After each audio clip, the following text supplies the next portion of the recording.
Ya conducí un misa en honor por el muerte de General Eduardo Batalla, antes chief del Philippine Constabulary ng Western Mindanao. Con General Batalla, yaman hostage si Rizal Ali y su grupo na Recom 9 del enero 5, 1989. Junto con General Batalla, su Chief of Staff si Coronel Romeo Abendan y otro 18 personas. Si Police Chief Superintendent Ramon Ocho Torrena, el Deputy Regional Director for Administration, y atendé con el misa y alto oficiales del Mando Policia Regional. El Chaplain del Police Regional Office 9, Police Senior Inspector Julius de Ocampo, yaman officiate con el misa.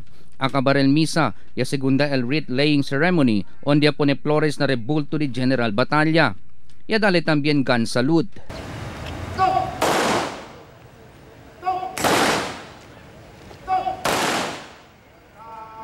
Ocho Torrena y habla bien significante el ceremonia por causa con el acto de héroe y hace si Brigadier General Eduardo Batalla. We are commemorating the death anniversary of Brigadier General Eduardo Batalla, who was then the Regional Director of Regional Command 9. In the hearts of the police officers, men and women of Police Regional Office 9, and those who have already retired from the service but who has been under him during that period of time that it happened here in Camp Batalla.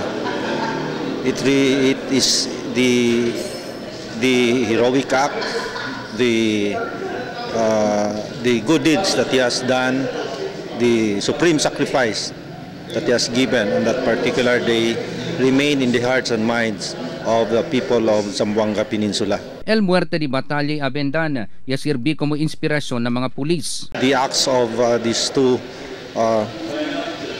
brave officers really remains in the hearts of every police officers of Police Regional Office 9, and forever the men and women of Police Regional Office 9 will be grateful for these acts of these two brave leaders of the Philippine National Police.